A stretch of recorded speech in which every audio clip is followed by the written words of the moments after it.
recall လေးလုပ်ထားနော်ဟုတ်ကျွန်တော်ဘက်ကလောက်ထားပါမယ်ဟုတ်โอเคဟောလည်း record လုပ်လိုက်ရင်ကောင်းမှာတယ်နော်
ကျွန်တော်မြင်ရမှာတယ်နော်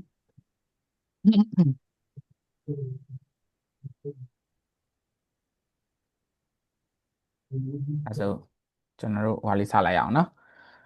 ဆိုတော့ဒါတော့အဲကောမြတ်သူ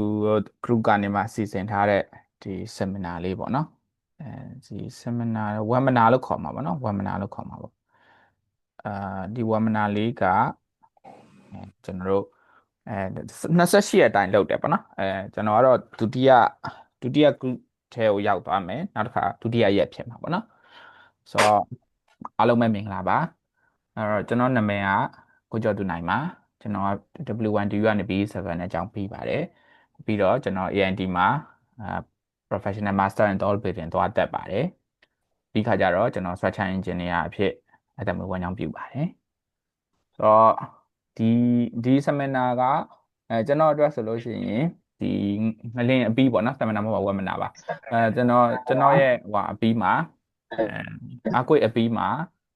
ဟိုမြောက်ပေါ့နော်3ခုမြောက်လုပ်တဲ့ webinar ဖြစ်သွားမှာပေါ့နော်3ခုမြောက်လုပ်မယ်ရှေ့မှာကျွန်တော်2ခုပြောဘူးတယ်ပေါ့နော်အဲဒီ2ခုကလည်းကျွန်တော်ပြောတဲ့အကြောင်းအရာကစစချင်းမှာပြောခဲ့တော့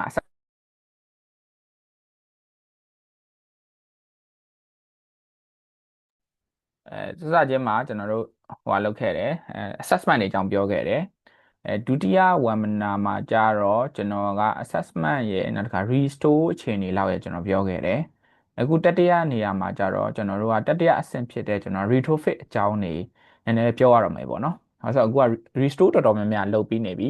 အခုက retrofit လုပ်ဖို့ကျွန်တော်တို့အချိန်ရောက်ပြီပေါ့နော်ကျွန်တော်ရှေ့မှာ pilot project အနေနဲ့ project 3 4 5ခုလောက်ကျွန်တော် retrofit တွေလုပ်ပြီးပြီပေါ့နော်solution တွေကတစ်ခုနဲ့တစ်ခုမတူဘူးတချို့တွေကိုကျွန်တော် steel bracing တွေထည့်တယ်တချို့ဟာတွေကိုကျွန်တော်တို့ column ကို jacketing လုပ်တယ် concrete jacketing လုပ်တယ်တချို့ဟာတွေကိုကြတော့ကျွန်တော်မလုပ်လဲဆိုလို့ရှိရင် weight reduction လုပ်ပစ်တာတွေရှိတယ်နောက်တော့သူက irregularity တွေရှိတော့ irregularity တွေကိုတက်နိုင်သမျှကြောက်အောင်ဆိုကျွန်တော်လုပ်ပစ်တာတွေရှိတယ်ပေါ့နော်အဲ့ဒီဟာတွေအကြောင်းပြောပြမယ်ပေါ့နော်အဲ့တော့ကျွန်တော်ဒီငလင်ဖြစ်ပြီးရဲ့ချိန်မှာကျွန်တော် site တွေကိုသွားစစ်တယ်ပေါ့နော်ဘယ်ချိန်မှာစစစ်လဲဆိုတော့ကျွန်တော်က28ရက်နေ့မှာငလင်ဖြစ်တယ်ကျွန်တော်က3ရက်နေ့မှာစပြီးတော့အဲဒီစစ်ဆေးရေးလုပ်ငန်းတွေကိုစလုပ်တယ်ပေါ့နော်စလုပ်တဲ့အချိန်မှာတော့ကျွန်တော်တို့ကအဲဟိုစစချင်းကတော့ကျွန်တော်တို့စမ်းတဝါဝါပဲပေါ့နော်ဘာလို့ဆိုတော့ဘယ်သူမှဒီဟာကြီးဖြစ်ဖူးတာမှမဟုတ်တာနော်မြန်မာနိုင်ငံမှာမဖြစ်ဘူးသေးဘူးလို့ပြောတာဘာကြောင့်လဲဆိုတော့အသက်သိပ်ကြီးတဲ့လူတွေကတော့ကြုံဘူးတယ်ဒါပေမဲ့ဒီလောက်ဆိုးဆိုးဝါးကြီးတော့မဟုတ်ဘူးအဲ့တော့အရင်ဆုံးဒီပြောမဲ့အကြောင်းအရာလေးတွေမှာဒီ introduction တွေနဲ့ကျွန်တော်ဒီအကြောင်းလေးပြောရမှာပေါ့နော်အဲ့တော့သွားစစ်တဲ့ချိန်ဒီမှာတချို့အရာလေးတွေကကျွန်တော်တို့ကစစ်ရင်းထဲမှာကိုယ့်ကိုယ်ပြန်တင်ယူရတာရှိတယ်အဲ့ချိန်မှာကျွန်တော်တို့ကစမ်းတဝါဝါဖြစ်နေတဲ့အချိန်မှာကျွန်တော်ကတော့ guideline ဖတ်တယ်ပေါ့နော် ATC 20ရဲ့ guideline ကိုကျွန်တော်ကဖတ်တယ်နောက်ပြီးတဲ့ခါကျတော့ကျွန်တော်ကဘာကိုဖတ်လဲလို့ လို့ရှိရင် ATC20 ကိုဖတ်တယ် FEMA ဖတ်တယ်နောက်ပြီးတော့တခြားဆရာတွေပေါ့နော်ဥပမာဆိုကျွန်တော်နားထောင်တဲ့ဆရာကြီးဆိုဆရာဦးစောထွေးစောတို့ဆရာဦးစန်းကျူတို့ဆရာဘိုကျော်တို့ဒီဆရာတွေရဲ့seminar တွေကိုကျွန်တော်နားထောင်တယ်ပေါ့နော်နားထောင်ပြီးတော့ကိုယ့်ရဲ့ငကိုယ်တုန်းကရှိတဲ့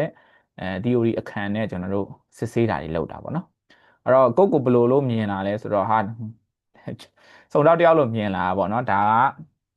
ကဒါကတရားခံကိုတိပြီးသားအမှုကြီးပေါ့ဒီနော်ဒီ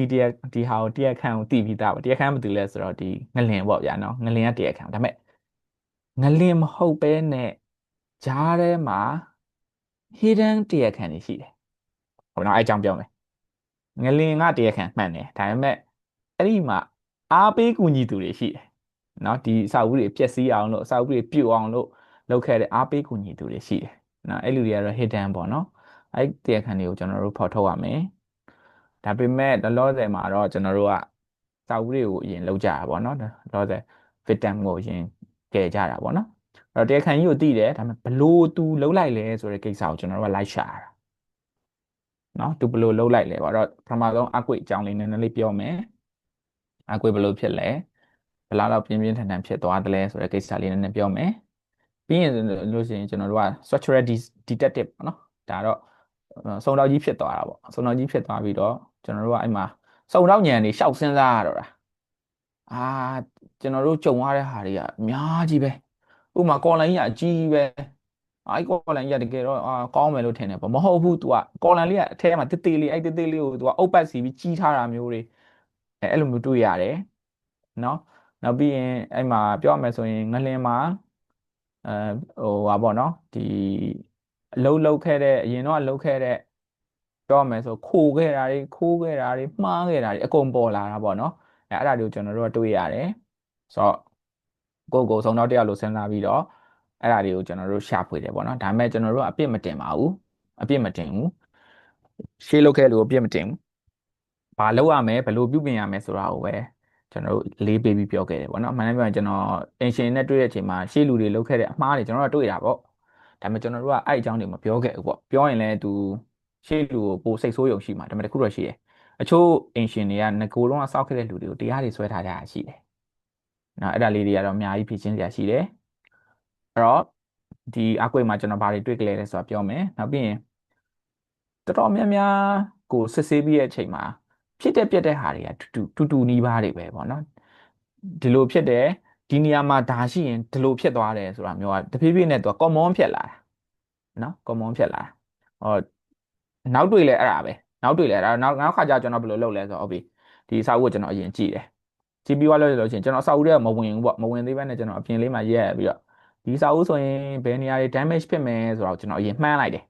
မှန်းပြီးကျွန်တော်စာအုပ်ထဲဝင်ပြီးကြည့်တယ်ဒီမှာတွေ့တယ်ဒီမှာတွေ့တယ်ဒီမှာတွေ့တယ်အော်ဟုတ်ပြီကျွန်တော်မှန်းတဲ့နေရာတွေပဲဒါပေမဲ့ကျွန်တော်ဖြစ်လောက်တယ်ဆိုတဲ့နေရာမှာမဖြစ်ဘဲနဲ့ဖြစ်နေတာသွားတွေ့တယ်ငါဘယ်နေရာမှာမှားသွားတယ်လဲပေါ့နော်အဲ့ဒါလေးကိုကျွန်တော်ပြန်ကြည့်တယ်ကြည့်ပြီးတော့နောက်တစ်ခေါက်ကျတော့ကျွန်တော်ပြန်မှန်းကြည့်တော့မှန်နေပြန်အောင်အဲ့လိုမျိုးရှိတယ်အဲ့တော့ပြောဆိုလိုချင်တာကဟိုကြာလာတော့ကိုစုံတော်ကြီးပေါ့နော်စုံတော်ကြီးလုပ်ပြီးတော့ဘယ်နေရာမှာ damage ဖြစ်လောက်တယ်လဲအဲ့ဒါလေးတွေကျွန်တော်တို့ like ကြည့်ပြီးတော့နောက်ပိုင်းကျမှန်းတတ်လာအောင်ဒီကောင်လို့ဒီနေရာမှာဖြစ်မှာဟုတ်ပြီဒီနေရာကိုတွားကြည့်လိုက်လို့ damage မဖြစ်နေဘူးဆိုရင်သိကြတယ်ဒီအစာအုပ်ရဲ့ဒီနေရာမှာ damage မဖြစ်တော့ဘူးဒါမျိုးပေါ့ဥပမာဆိုတော့ဒီအစာအုပ်မှာတော်တော်များများမှာကျွန်တော်တို့ကလှေကားကမ်းမှာ damage မဖြစ်ရင်တခြားနေရာမှာ damage ဖြစ်ခဲတယ်ကျွန်တော်ရဲ့တွေ့ရှိချက်တစ်ခုလှေကားမှာ damage မဖြစ်ဘူးဆိုလို့ရှိရင်အခြားနေရာမှာ damage တွေဖြစ်ဖို့ခဲရင်းတယ်ဒီကားမှာ damage ဖြစ်ပြီဆိုလို့ရှိရင်တခြားနေရာတွေမှာလည်း damage ဖြစ်နေတတ်တာကိုကျွန်တော်တွေ့ရတယ်ပေါ့နော်။ဆိုတော့ဒါကျွန်တော်ရဲ့တွေ့ရှိချက်လေးတစ်ခုဒါပေမဲ့အမြဲတမ်းလည်းမမှန်မြန်ဘူး။ဒီကားမှာမဖြစ်ဘဲနဲ့ဖြစ်နေရရှိသေးတယ်။ကဲထားပါတော့ anyway ။ Okay ဒါဆိုရင်ဖြစ်နေပြတ်နေတဲ့နော်တဲလွန်စားတွေတွေ့ပြီ။အဲ့တဲလွန်စားတွေကိုကြည့်ပြီးတော့ကျွန်တော် solution ရှာမယ်။ဘယ်လိုမျိုးကျွန်တော်တို့လုပ်ကြမယ်ဆိုတာပြောမယ်။နောက်ပြီးရင်ဘာလုပ်ကြမယ်ပေါ့ call to action ပေါ့နော်။အဲ့ဒါလေးဘာလုပ်ကြမယ်ဆိုတာပြောမယ်။နောက် reference တွေကျွန်တော်နောက်မှရေးထားတယ်။ Okay တွားရအောင်။အဲ့တော့အဓိကတော့ကျွန်တော်ဒါလေးတွေကိုသိစေချင်လို့ပါဒီ damage pattern တွေကဘယ်လိုမျိုးဖြစ်တယ်ဆိုတာကိုကျွန်တော်ပြချင်တယ်နောက်ပြီးတော့ကြတော့ဒီ investigation လုပ်တဲ့အချိန်မှာဒီ critical thinking ပေါ့နော်ကျွန်တော်တို့ကဒီကိစ္စကိုစဉ်းစားတဲ့အချိန်မှာကျွန်တော် critical thinking နဲ့စဉ်းစားရတယ်နောက်ပြီးတော့ဒီ real world example ပေါ့နော်တကယ်လက်တွေ့မှာဖြစ်နေပြနေတဲ့ဟာတွေကိုကျွန်တော်ပြချင်တယ်နောက်ခါကျတော့ကျွန်တော်တို့ဒီ proper design နဲ့ construction practice တွေကောင်းလို့ဆိုလို့ရှိရင် မဖြစ်ဘူးပေါ့နော် building တွေကဘာမှမဖြစ်ဘူးဆိုတာကိုကျွန်တော်တို့ပြချင်တယ်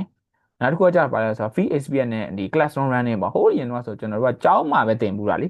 အပြင်မှာကျွန်တော်တို့အဲ့လို damage တွေမမြင်ဘူးပုံနေတော့မြင်ဘူးတာပေါ့ဗျာနောက်တစ်ခါပြီးလို့ရှိရင်ကျွန်တော်တို့ဗီဒီယိုမြင်ဘူးတာပေါ့ဒါပေမဲ့လက်တွေ့ကြီးအဲ့လိုလက်ကြီးနဲ့ကင်ကြည့်လို့ရအောင်မတွေ့ဘူးเนาะနောက်တစ်ခုကကြာတော့ပါလဲဆိုတော့ကျွန်တော်တို့ကဒီ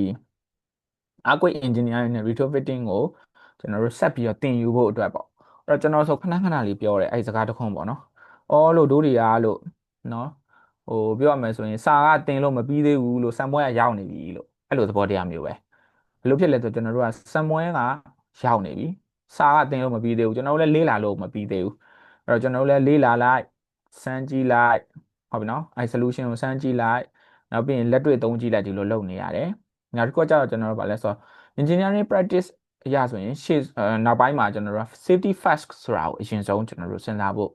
ကျွန်တော်တို့အဲ့ mindset လေးတစ်ခုရစေချင်တော့ပါကျွန်တော်တို့ဒီ damage တွေဖြစ်တဲ့ဟာတွေမှာတချို့ဟာလေးတွေဆိုရင်ဗာတွေ့ရလဲဆိုတော့ဒီ architecture ရဲ့defect ကြောင့်မဟုတ်လို့ပေါ့နော် architecture မှာလိုချင်တာလေးတွေကိုလိုက်လုပ်ပေးရင်းနဲ့မှာဖြစ်သွားပြတ်သွားတာလေးရှိပါတယ်အဲ့တော့နောက်ပိုင်းမှာကျွန်တော်တို့architect တွေနဲ့ဒီ project စကလေးကတက်နှံ့သမျှပေါ့နော်ဒီ irregularity တွေမရှိအောင်เนาะ vertical irregularity တွေနောက်ကျွန်တော်တို့ horizontal irregularity တွေမရှိအောင်ကျွန်တော်တို့အတက်နိုင်ဆုံးကြိုးစားပြီးတော့လုပ်ရင် performance ပိုကောင်းတဲ့ building ကိုရနိုင်ပါတယ်။အဲ့ဒါလေးလည်းသိချင်လို့ပါ။အဲ့တော့ပထမဆုံးကျွန်တော်တို့ဖြစ်တဲ့ပြတ်တဲ့ကိစ္စလေးတွေကိုပြောရမယ်ဆိုရင်ကျွန်တော်တို့ဒီ magnitude 7.7 ရှိတယ်ဒါပေမဲ့တချို့နေရာမှာ7.9လို့ပြောတယ်သူကသိလားကျွန်တော်တို့လေ7.9လို့ပြောကျွန်တော်ထင်တာတော့ဒီ7.9လို့ပြောတဲ့နေရာကဒီ epicenter ရဲ့တက်ဒီ focal depth ရဲ့တက် epicenter တက်ကိုပြောတယ်လို့ကျွန်တော်ထင်တယ်ချို့က7.9လို့ပြောရလို့ရှိရင်တော့8.2လို့ပြောတာလည်းတွေ့တယ်ဒါပေမဲ့ဒါကတော့seismologist တွေဘက်ကနေမှပြောတဲ့ဒီ magnitude တွေဆိုတော့လေကျွန်တော်တို့လည်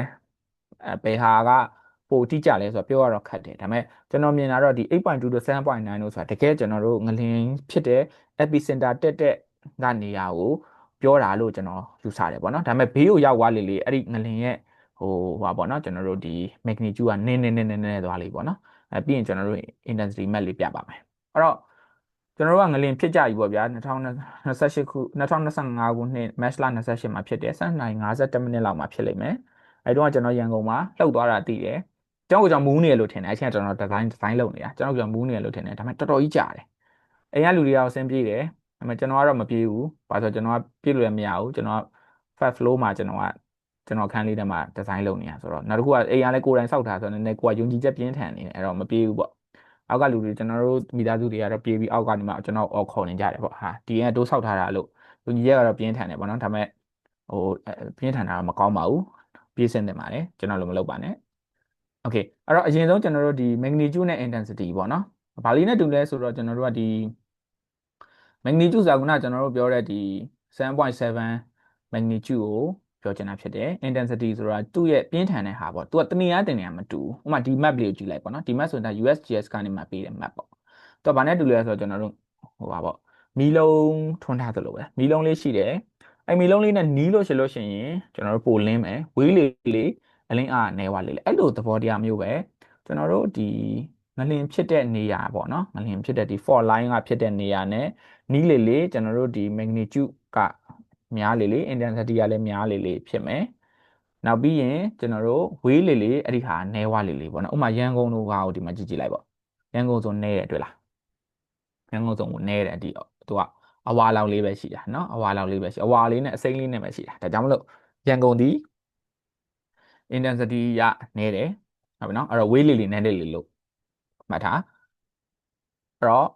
့တကယ်ငလျင်ဖြစ်တဲ့နေရာတွေဒီမန္တလေးတို့ဒီတောင်ငူတို့နေပြည်တော်တို့စကိုင်းတို့နော်အဲ့ဒါဒီတကယ်ကိုပြင်းပြင်းထန်ထန်ခံရတဲ့နေရာတွေဖြစ်တယ်ဘာနဲ့တူလဲဆိုတော့ကျွန်တော်တို့ခဏပြောတဲ့ဥပမာလိုပဲဂဲလုံးတစ်လုံးကိုပြစ်ချလိုက်မယ်အဲဂဲလုံးကျတဲ့နေရာဒီလိုင်းလုံးကြီးမယ်ရေထဲကိုပြစ်ချမယ်ပေါ့နော်လိုင်းလုံးကြီးမယ်ဒီဂဲလုံးကျတဲ့နေရာနဲ့ဝေးလေလိုင်းလုံးကသေးလေဆိုတာမျိုးနဲ့ဥပမာတူတယ်ပေါ့နော်အဲ့တော့ကျွန်တော်တို့တချို့ကပြောတယ်ဟာဒီမှာ magnitude 7.7 ငလျင်လှုပ်တယ်တို့အိမ်ဘာမှမဖြစ်ဘူးဟာโอเคပေါ့တကယ်တော့ကျွန်တော်တို့ရန်ကုန်မှာရှိတဲ့အဆောက်အဦတွေဒီ magnitude 7.7 ကိုခံနိုင်သွားတာတော့မဟုတ်ဘူးเนาะကျွန်တော်တို့ building ကခံနိုင်သွားတာမဟုတ်ဘူး magnitude 7.7ဆိုတာ ငလျင်ဖြစ်တဲ့နေရာမှာတော့မှန်တယ်ဒါပေမဲ့ကျွန်တော်တို့ဒီဝေးလေလေသူ့ရဲ့ intensity ကကျလာတာဖြစ်တဲ့အတွက်လာတဲ့ intensity ကနည်းသွားတယ်နည်းသွားတဲ့အတွက်သူက MMI scale ပေါ့နော်အဲ့ MMI scale နဲ့ကြည့်လိုက်လို့ရှိရင်ကျွန်တော်တို့ဒီဟိုနည်းနည်းလေးပဲခံစားရတယ်ပေါ့နော်ဘာကြောင့်လဲဆိုတော့ကျွန်တော်တို့ကဝေးတာပေါ့နော်ဝေးတဲ့အတွက်ခံစားရနေတယ်အဲ့တော့ကျွန်တော်တို့ရန်ကုန်မှာရှိတဲ့လူကတို့အိမ်ကတော့ magnitude 7.7 ကြီးကို okay နေရလို့ပြောလို့မရဘူးဒါပေမဲ့ magnitude 7.7 နဲ့နီးစပ်တဲ့မန္တလေးတို့နေပြည်တော်တို့เนาะကျွန်တော်တို့ဒီစကိုင်းတို့မှာမပြိုဘဲနဲ့ကြံခဲ့တာဒါမှမဟုတ်လဲ damage တိတ်မဖြစ်ပဲကြံခဲ့တဲ့ building ကိုတော့ကျွန်တော်တို့ပြောလို့ရတယ်ဟုတ်တယ်ဒီကောင်တွေဒီ magnitude 7.7 ကိုခိုင်နိုင်ရှိတဲ့ building လို့ကျွန်တော်တို့အကြမ်းမြင်ပြောလို့ရတယ်เนาะ okay အဲ့တော့ဒီမှာကျွန်တော်တို့ MMM scale တွေရဲ့ပမာဏကိုပြောထားတယ်တော်တော်များများတော့ကျွန်တော်တို့က10နဲ့9လောက်မှာရှိတယ်လို့ကျွန်တော်တို့seismic report တွေမှာကျွန်တော်တို့တွေ့တယ်နော်ဒီလောက်မှာကျွန်တော်တို့ရှိတယ်ပေါ့နော်ဒီငလင်တကယ်ဖြစ်သွားတဲ့နေရာတွေကပေါ့နော်9 or 10လောက်မှာရှိတယ်လို့ပြောတယ်နော်ကျွန်တော်ဟိုနေ့ကမှကျွန်တော်ဟိုတရုတ်ကနေမှထုတ်တဲ့ဒီ report တစ်ခုပေါ့နော်ဒီနေ့ကမှကောင်မြတ်သူပို့လေးတင်ထားပါသေးတယ်ကျွန်တော်အဲ့ဒါလေးဖတ်ကြည့်လိုက်တော့မှသူပြောတဲ့ဟာတော့9လောက်ကျွန်တော်တို့ scale ရှိရပေါ့နော်ဒီမှာဆို well designed structure တွေက damage ဖြစ်မယ် permanently wreck ဖြစ်မယ်ပေါ့နော်သူကရွဲသွားမယ် partial collapse လည်းဖြစ်နိုင်တယ် building ကသူ့ရဲ့ foundation ကနေမှကျွန်တော်တို့ဘာလဲဆိုတော့ shift တက်လည်းဖြစ်နိုင်တယ်လို့သူကရေးထားရဖြစ်တဲ့အတွက်ဟုတ်တယ်တကယ်လည်းအဲ့ဒီလိုမျိုးဖြစ်တဲ့ဟာရှိတယ်နော်အဲ့တော့ okay ဒါလေးနည်းနည်းပြီးရင်ဆက်သွားမယ်အဲ့ခုနတရုတ်ဟာလေးကိုကျွန်တော်သွားဖတ်ကြည့်လိုက်တာပေါ့နော်ဖတ်ကြည့်လိုက်တော့သူကဒီမန္တလေးမြို့တစ်မြို့တည်းကိုပဲသူ research လေးလုပ်ထားတာလောက်တာတော့ကျွန်တော်တို့6ရောက်လောက်ပါတယ်အဖွဲ့တစ်ဖွဲ့ပဲပေါ့နော်ကျွန်တော်တို့နာမည်လေးဖတ်ကြည့်ရတယ်ဒါပေမဲ့ကျွန်တော်တရုတ်နာမည်ဆိုတိတ်မထွက်တတ်ဘူး1 3နာမည်ရှေ့သွားတယောက်ကတော့ okay anyway ဆိုတော့သူလောက်ထားလေးကောင်းပါတယ်သူကတော့ဟိုတရုတ်ကဟွာတွေဆိုတော့လေဒီပညာရှင်တွေဆိုတော့ Chinese code ကိုသူက reference လုပ်ပြီးတော့ပြောတာလေးတွေတွေ့တယ်ဒီမန္တလေးမှာဆိုလို့ရှိရင်ကျွန်တော်တို့ဒီ RC structure က58%လောက်ရှိတယ်နော် timber structure က39%လောက်ရှိတယ်နောက်က masonry structure က1%ဒီဟာပေါ့နော်နောက်တစ်ခါကျ steel structure က2%လောက်သူ damage ဖြစ်တယ်လို့သူကsorry ရှိတယ်လို့သူစစ်ခဲ့တဲ့ထဲမှာအဲ့လိုမျိုးလေးအဖြေထွက်တယ်ပေါ့နော်နောက်တစ်ခါသူက damage ဖြစ်တဲ့ဟာကြတော့လေသူက42%က damage လုံးဝမရှိဘူးဟုတ်တယ်ကျွန်တော်တို့ကြည့်ရတယ်တချို့ကျွန်တော်တစ်ခေါက်တင်ဘူးတယ်ကျွန်တော်တို့အစာအုပ်တွေတော်တော်များများရဲ့ percent တချို့ပေါ့နော်သူလောက်တော့မများဘူးကျွန်တော်တစ်ခေါက်တင်လိုက်တာတော့20%ကျော်လောက်ဖြစ်မယ်ထင်တယ်အဲ့လောက် percentage တွေကဘာမှမဖြစ်ဘူးဘာမှမဖြစ်ဘူးဆိုတာ fracture damage ကိုမရှိတာ fracture damage ကိုမရှိပဲအကောင်းတိုင်းကျန်နေတာရှိတယ်အဲ့လိုအစာအုပ်တွေကလည်းဒီတရုတ်အဖွဲ့ရဲ့ဟိုဟာအရဆို42% လောက်ရှိတယ်နောက်ကျွန်တော်တို့ slightly damage ဖြစ်တာရှိတယ်နော်နောက်ကပြီးတော့ moderate damage ဖြစ်တာရှိတယ်နော် serious damage ဖြစ်တာရှိတယ် collapse ဖြစ်တာ2%လောက်ရှိတယ်အဲ့တော့အကုန်လုံးကြီး collapse ဖြစ်နေတာတော့မဟုတ်ပါဘူးကျွန်တော်လည်းမန်းလေးမှာ3လလောက်နေလာတာအခု3လပိုင်းကနေအခု6လပိုင်းဆိုရင်ကျွန်တော်ကဒီလိုမန်းလေးမှာကျွန်တော်က3ပတ်နေတယ်ကျွန်တော်ရန်ကုန်မှာ1ပတ်နေတယ်အခုရန်ကုန်မှာနေတဲ့အပတ်မှာဒါဟိုပြောပြတာပေါ့နော်ဟိုရှေ့ seminar တော့ကျွန်တော်မန်းလေးမှာတော့ပြောတာကျွန်တော်မန်းလေးမှာ3ပတ်နေတယ်ကျွန်တော်ရန်ကုန်မှာ1ပတ်နေပြီးတော့မန်းလေးက site တွေကိုကျွန်တော်အာရုံစိုက်ပြီးကြည့်တယ်ပေါ့နော်အာရုံစိုက်ပြီးကြည့်တယ်နောက်ကျွန်တော်တို့ပြင်တဲ့ချိန်ကြာလို့ရှိရင်လည်းကျွန်တော်တို့အဲ့ဒါလေးတွေ monitor လုပ်တယ်နောက် retrofit solution ကိုလည်းကျွန်တော်တို့ကရှာရတယ်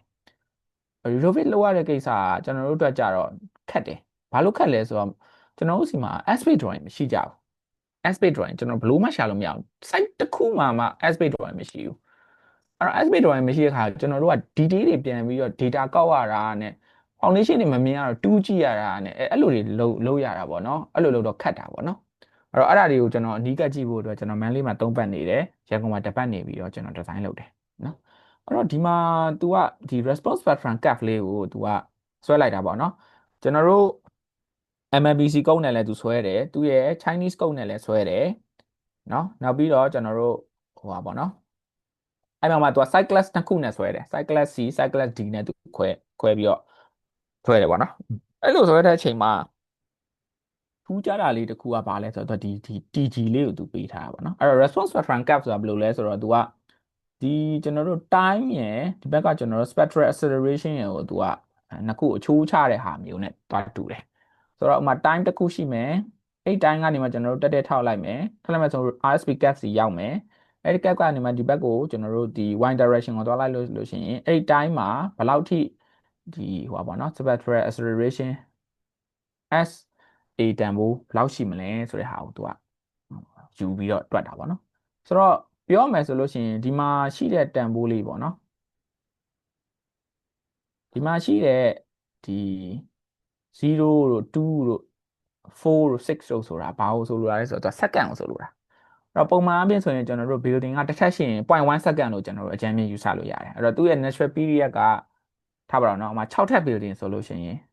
်ကျွန်တော်0.6 second လို့အကြမ်းမြင်ပြောလို့ရတယ်ဆိုတော့ဒီမှာဆိုရင်အကြမ်းမြင်ဆိုရင်0.6 second ပေါ့အဲ့0.65လောက်မှာသူကအများဆုံးကျွန်တော်တို့ဟာပေါ့နော်ဒီဘက်က G တန်ဖို့အများဆုံးထွက်တယ်ဆိုတဲ့သဘောက6ထပ်အောက် building တွေကများများပိုထိလိမ့်မယ်လို့အထိပ္ပယ်ရတယ်သူကနော်အဲ့တော့ဒီမှာသွားပြီးကြည့်လိုက်လို့ရှိရင်6ထပ်ကနေမှအကျဉ်းမြင်ဒီမှာကျွန်တော်ဒါလေးကိုအချိုးလေးချကြည့်တာပေါ့နော်0.2 second လောက်ပေါ့0.2 second ကနေ0.65ပေါ့0.65ဆိုတော့6ထပ်ခွဲ9ထပ်လို့ဆိုကြပါစို့နော်6ထပ်လောက်နဲ့2ထပ်လောက်ရှိတဲ့ building တွေဒီအများဆုံး spectral ဒီ SA တန်ဖိုးကိုခံစားရမယ် G တန်ဖိုးနဲ့ပေးတာဖြစ်တဲ့အတွက်အဲ့ဒီကောင်တွေဒီအများဆုံး damage ဖြစ်မယ်လို့ယူဆလို့ရတယ်ဟုတ်နော်သူရဲ့ဒီ response spectrum curve ကိုကျွန်တော်ကြည့်ပြီးပြောတာနော်ဆိုတော့ MMBC ရတော့သူကနည်းနည်းလေးနည်းတယ်လို့ပြောတယ်သူတို့ဒီ Chinese code အရာတော့သူကပို့ပြီးတော့မှတန်ဖိုးများတဲ့ value ထွက်တယ်လို့သူ့ရဲ့ဒီ research ထဲမှာမဟုတ်သူ့ရဲ့ report ထဲမှာတွေ့ရတယ်ပေါ့နော်ဆိုတော့ anyway ကျွန်တော်တို့ကတော့အဲ့ဒါတွေကိုဟိုကမဖြစ်ပါဘူးကျွန်တော်တို့ကဘာကိုပဲလုပ်ရမလဲဆိုရင်ကျွန်တော်တို့က MMBC ကိုပဲသုံးရမှာဖြစ်တယ် Chinese code ကိုသွားသုံးလို့မရဘူး Chinese code ကကျွန်တော်တို့အရင်ကြီး reference လုပ်တဲ့ code ထဲမှာမပါဘူး Chinese code နဲ့ Japanese code က isolated code လို့တော်တော်များများပြောကြတာအဲ့တကူကသူတို့နိုင်ငံအတွက်ပဲကောင်းတယ်ကျွန်တော်တို့သွားသုံး economy မဖြစ်ဘူးဒါမှမဟုတ်သူစီမှာတန်ဖိုးများတာဖြစ်မယ်လို့ကျွန်တော်ယူဆတယ်ပေါ့နော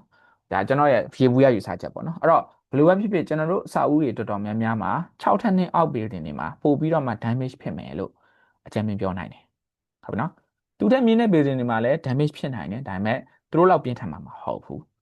းသူတို့လောက် damage ပို့ပြီးတော့မှပေါ့နော်တန်ဖိုးများများပေးခံရမှာမဟုတ်ဘူးပေါ့နော်ဘာကြောင့်လဲဆိုတော့ကျွန်တော်တို့ဒီ response pattern curve ကိုကြည့်လိုက်ခြင်းအပြင်အဲ့ဒီခုကိုကျွန်တော်တို့သိတာစေအဲ့တော့နောက်တစ်ခုကျွန်တော်တို့သိတာစေရဲ့အချက်ကပါလဲဆိုတော့ကျွန်တော်တို့ building တွေမှာနော်ဒီ building တွေ damage ဖြစ်သွားတယ်ဆိုတဲ့ဟာဒီအကွေ့ကြောင့်ဖြစ်တယ်ဆိုတာသိတာတယ်ဘာကြောင့်လဲဒီ building တွေကပုံမှန်အကွေ့သားမလုပ်ဘူးဆိုဘာမှဖြစ်နေမှာမဟုတ်ဘူးဒါပေမဲ့ဒီလိုအကွေ့လှုပ်လိုက်တဲ့အကြောင်းမို့ damage ဖြစ်တာဖြစ်တဲ့အတွက်ဒီ damage ဒီ building တွေဒီအကွေ့ resistant ဖြစ်တဲ့ building ဒါမှမဟုတ်အကွေ့ကိုခံနိုင်ရင်ရှိအောင်လှုပ်ထားတဲ့ building တွေမဟုတ်ဘူးလို့အကြံဉာဏ်ယူဆလို့ရတယ်ဟုတ်နော်အကြံဉာဏ်ယူဆလို့ရတယ်အဲကြောင့်မလို့ကျွန်တော်တို့ဒီဟုတ်ပြီနော်6ထပ်နဲ့အောက်ဆိုလို့ရှိရင်လည်းအကွေ့ design လုပ်ရမယ်ဆိုတာသိသိသာစေတယ်ဒါကလက်တွေ့ပြလိုက်တဲ့ကိစ္စပဲကျွန်တော်တို့ဟိုအရင်တော့ပြောဘူးတယ်အကွေ့ design ဆိုတာနော်တစ်ထပ်လဲနှစ်ထပ်လဲစဉ်းစားရမယ်ကျွန်တော်တို့ scientist တွေကျွန်တော်တို့တစ်ထပ်နှစ်ထပ်လဲလုပ်ရမယ်ကျွန်တော်တို့အများကြီးပြောခဲ့ပြီဒါပေမဲ့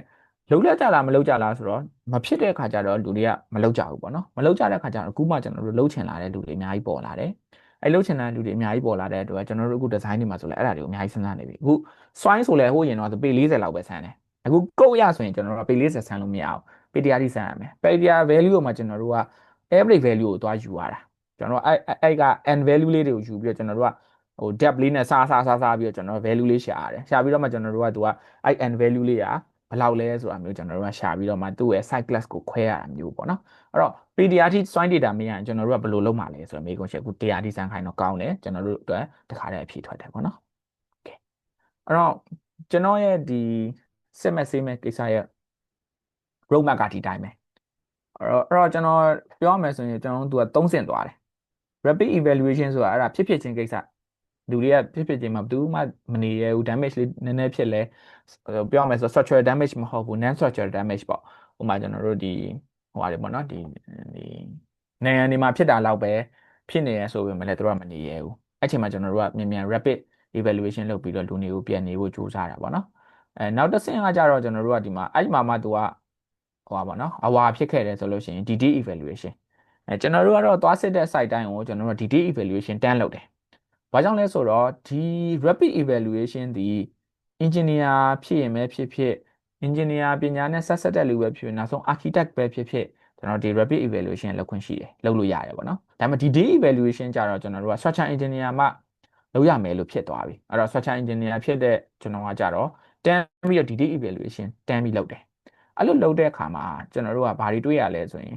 အဲ့ဒီ site ကိုတစ်ခါလည်းသွားလို့မရဘူးလိုအပ်လို့ရှိရင်နှစ်ခါသုံးခါသွားတင်သွားရတယ်အဲ့တော့ပထမဆုံးမှာကျွန်တော်တို့ကြည့်လိုက်တယ် damage မရှိဘူးဟုတ်တယ်မှန်တယ်ဒါပေမဲ့ကျွန်တော်တို့ကဘာလုပ်ခိုင်းလဲဆိုတော့ကျွန်တော်တို့အတွေ့အကြုံရအဲ့ဒီမှာရှိတဲ့ column တွေအားလုံးကိုမြင်ရအောင်လို့ကျွန်တော်ကလုပ်ခိုင်းတယ် column အားလုံးကိုကျွန်တော်မြင်ရမယ် plasticization ခွာထားပေးပါသူလုံသမားနဲ့ခွာထားပြီးရင်ကျွန်တော်ပြန်ဖုန်းဆက်ကျွန်တော်နောက်တစ်ခေါက်ထပ်သွားတယ်တက်သွားပြီးတော့ကျွန်တော်အဲ့ဒါတွေကိုတေချာပြန်စစ်တယ်ကျွန်တော်ကတော့ဟိုဟာပေါ့နော်တူလေးနဲ့ခောက်ကြည့်တာပေါ့နော်တူနဲ့ခောက်ကြည့်တယ်တူနဲ့ခောက်ကြည့်ပြီးအတန်နားထောင်ကြည့်တယ်သူကအထဲမှာကြည်သွားသလားတစ်ခါကျအဲ့လိုဖြစ်တတ်တယ်ကျွန်တော်တို့ကြုံခဲ့ဘူးတဲ့အတွေ့အကြုံရဆိုလို့ရှိရင်တချို့အစာအုပ်တွေမှာဘာမှအပြင်မှာ damage မရှိပေမဲ့ဒီလိုခောက်ကြည့်လိုက်တဲ့အချိန်ကျရင်plastic hinge နေရာတွေမှာကြည်နေတာရှိတတ်တယ်နော်ဒီတိုင်းတော့ crack မဖြစ်ဘူးနော်ဒါမှမဟုတ်ရင်လည်းသူကဘယ်လိုဖြစ်လဲဆိုတော့ဟိုအပြင်မှာ crack လေးတွေရှိတယ်ဒါပေမဲ့အဲ့ crack လေးကတိတိလေးတွေပဲဒါပေမဲ့ခွာချလိုက်တော့မှအထဲမှာ crack အကြီးဖြစ်နေတာမျိုးလည်းရှိတယ်အဲကျွန်တော်တို့အများကြီး hidden ဖြစ်တာပေါ့နော်သူကအရန် complex ဖြစ်တော့လေသူကကျွန်တော်တို့အရန်လှည့်စားတယ်ဗျာနော်တချို့ဆိုလို့ရှိရင်မြေကြီးအောက်မှာသွားတွေ့တာရှိတယ်ကျွန်တော်အဲ့ကောင်မတင်ပါဘူးဒီမြေကြီးတောင်4000ကျွန်တော်စစ်ပေးပါမြေတူးလိုက်ကျွန်တော်တောင်4000စစ်ပေးကျွန်တော်ပြန်လာကြည့်မယ်လို့ပြောပြီးတော့သွားကြည့်တဲ့အချိန်မှာအဲ့ဒီကောင်ဒီလုံးဝဒီ shear crack ကြီးဖြစ်နေတာကိုကျွန်တော်တွေ့ရတယ်ပေါ့နော် column မှာ shear ကြောင့်မလို့ဒီဒလွယ်ကုတ်ကြီးပေါ့နော်45 degree လောက်ရှိတဲ့ crack ကြီးဖြစ်နေတဲ့အတွက်ကျွန်တော်ပို့ဆောင်တင်ထားပါသေးတယ်ဆိုတော့အဲ့မျိုးတွေကိုကျွန်တော်တို့ကစစ်တာကြာတော့မှနည်းနည်းပို့ပြီးတော့မှသတိထားမိလာတယ်ပေါ့နော်အဲ့တော့နောက်တတိယတစ်ဆင့်ကတော့ဒီ engineering evaluation ဖြစ်သွားပြီပေါ့နော် engineering evaluation မှာတော့ကျွန်တော်တို့ကဒီ structural consultant မှာကျွန်တော်တို့လုပ်လို့ရမယ်လို့သူကပြောတယ်အဲ့တော့ structural consultant ဆိုတာကအကြမ်းများဖြင့်ဆိုရင် structure design တွက်တဲ့ဟာ9နှစ်အနည်းဆုံးရှိရင် structural consultant level ကိုရောက်ပြီလို့ကျွန်တော်တို့အကြမ်းမြင်ယူဆနိုင်တယ်ပေါ့နော်ဆိုတော့ဒီ framework လေးနဲ့ကျွန်တော်တို့သွားပါတယ်လောလောဆယ်ဒီ rapid evaluation တို့ဘာလို့ကပြီးခဲ့ပြီ engineering evaluation အဆင့်ဒါမှမဟုတ် engineering detail evaluation အဆင့်ကိုကျွန်တော်တို့ရောက်နေပါပြီဒါပေမဲ့ထူးခြားခြားပေတင်တွေရှိတယ်အခုချိန်ဒီတရားမှလာမစင်ရသေးတဲ့ပေတင်မျိုးတွေကျွန်တော်တို့ကြုံခဲ့ဘူးတယ်ဆိုတော့သူတို့ကြတော့ဘယ်လိုလုပ်လဲဆိုတော့ဖြစ်ပြီးကြတဲ့ပေတင်ကြီးကိုပိတ်ပြီးတော့တနေရာကိုသွားပလိုက်တာပေါ့နော်ဥမာပြင်ဦးလင်တို့ဘာလို့တက်ပြီးသွားနေပလိုက်တယ်အခုမှပြင်ရောက်လာပြီးသူ့ပေတင်ဘာလုပ်မလဲဆိုတာမျိုးလုပ်တာလို့လည်းရှိတယ်ပေါ့နော်အခုဆိုရင်ငလင်ဖြစ်တာကျွန်တော်တို့အကြံမြင်3လပိုင်းကဖြစ်တဲ့အတွက်အခု6လပိုင်းဆိုတော့ကျွန်တော်တို့3လရှိပြီပေါ့နော်โอเคဒါဆိုရင် seismic effect ကကျွန်တော်တို့အဆောက်အဦမှာဘယ်လိုဖြစ်လဲဒါတော်တော်များများသိပြီးသားပါအောက်ကနေမှကျွန်တော်တို့ငလျင်ကြောင့်ဖြစ်တဲ့ acceleration ရောက်လာတယ်ကျွန်တော်တို့ရဲ့အဆောက်အဦမှာ inertia ရှိတယ်အဲ့ inertia ကြောင့်မို့လို့ကျွန်တော်တို့ကဘာဖြစ်စေလဲလို့ပြောလို့ဆိုရှင် mass ရှိတယ်အဲ့ mass ကြောင့်မို့လို့ကျွန်တော်တို့ဘာဖြစ်လဲ force ဖြစ်စေတယ်ပေါ့နော်gravity လို့ဆိုရင်အကြမ်းများအဖြစ်ကျွန်တော်တို့down လိုက်တဲ့ဆင်းတာပေါ့နော် z direction အတိုင်း down လိုက်တဲ့ဆင်းတယ်ဒါပေမဲ့ကျွန်တော်တို့ဒီ lateral လို့ဖြစ်တဲ့ဒီ seismic force ကတော့ကျွန်တော်တို့ကဘေးတိုက်ကျွန်တော်တို့ဖြစ်တဲ့အားတွေဖြစ်စေတာပေါ့နော်အဲ့တော့တကယ်တော့ तू က inertial force တော်တော်များများကဘယ်မှာ distribute ဖြစ်လဲလို့ပြောလို့ရှိရင်ကျွန်တော်တို့ flow မှာဖြစ်တာများတယ်အဲ့ဒါအရေးကြီးတယ် inertial force အများဆုံးကဘယ်မှာရှိလဲဆိုတာ flow မှာရှိတယ်ဟုတ်ပြီနော်ဘာကြောင့်လဲ तू mass အများဆုံးက तू ပဲအခု column လေးတွေကိုကျွန်တော်တို့ကြီးတယ်လို့ထင်တယ်မလားမဟုတ်ဘူး slab ကြီးနဲ့ရှင်းလိုက်ရင် तू ဘာမှမဟုတ်တော့ဘင်းကိုကိုလူကကြီးတယ်လို့ထင်တယ်မလားမဟုတ်ဘူး slab နဲ့ရှင်း तू ဘာမှမဟုတ်အဲ့တော့ mass တော်တော်များများဒီဘယ်မှာကျွန်တော်တို့ concentrate ဖြစ်လဲလို့ပြောလို့ရှိရင်ကျွန်တော်တို့ flow မှာ concentrate ဖြစ်တာများတယ်နော်အဲ့ဒါလေးက तू ကပြောမယ်ဆိုရင် mass ရှိတဲ့အရာအားလုံးဒီအောက်က acceleration ပေးတာနဲ့ तू ဒီ force ဖြစ်စေတယ်ဟုတ်နော်အဲ့ဒါလေးကိုကျွန်တော်တို့ကအကုန်လုံးပေါ့ရှိသမျှ mass အကုန်လုံးဒီ force ဖြစ်စေတယ်အဲ့ဒါကိုကျွန်တော်တို့ကသူ့ကို simplify လုပ်လိုက်တဲ့အချိန်ကြတော့သူ့ရဲ့ center of mass နေရာမှာလာပြီးတက်ရောက်တယ်လို့ကျွန်တော်တို့ကယူဆလိုက်တယ်ပေါ့နော်ဒါ simplify လုပ်တာနော်အဲ့ဒါကိုမှထပ်ပြီး simplify ထပ်လုပ်လို့ဆိုလို့ရှိရင်ဒီ inertial force လေးတွေကဘေးကနေမှလာပြီးတော့ဒီမှာ force လေးအနေနဲ့လာပြီးတက်ရောက်တယ်လို့ကျွန်တော်တို့ဘာလို့ယူဆလို့ရတယ်ယူဆလို့ရတယ်ဒါ simplify လုပ်တာနော်တော်တော်များများကျွန်တော်တို့ analysis တွေလုပ်လို့ရှိရင်ဒီလိုမျိုးဘေးထိုက်အားလေးတွေပေးတယ်လေတကယ်တော့အဲ့အားလေးတွေဘာကိုကိုစားပြုလဲဒီ center of mass မှာလာတက်ရောက်တဲ့ force ကိုကိုစားပြုတယ်အဲ့ဒီဟာဒီဘာကိုကိုစားပြုလဲလို့ပြောလို့ရှိရင်ဒီမှာရှိသမျှ mass ရှိတဲ့အရာအားလုံးကိုကိုစားပြုတယ်ဒါကြောင့်မလို့ကျွန်တော်တို့က mass ရှိတဲ့အရာအားလုံးဒီအကြမ်းများမယ်ဆိုရင် seismic force သွားဖြစ်စေနိုင်တယ်လို့ပြောလို့ရတယ်အဲ့မှာတော့အများကြီးကျွန်တော်တို့ယူဆဒီကွဲကြတာတော့ရှိတာပေါ့နော်ဥပမာ seismic မှာကျွန်တော်တို့အပေါ်မှာရေကန်ရှိလို့ရှိရင်အဲ့ရေကန်ကို seismic force အနေနဲ့ထည့်တွက်မလားတို့ဘာလို့ဆိုတာကျွန်တော်တို့ discussion လုပ်တဲ့ကိစ္စလေးတွေပဲဟုတ်ပြီနော် ကဲ anyway ကျွန်တော်ဆက်သွား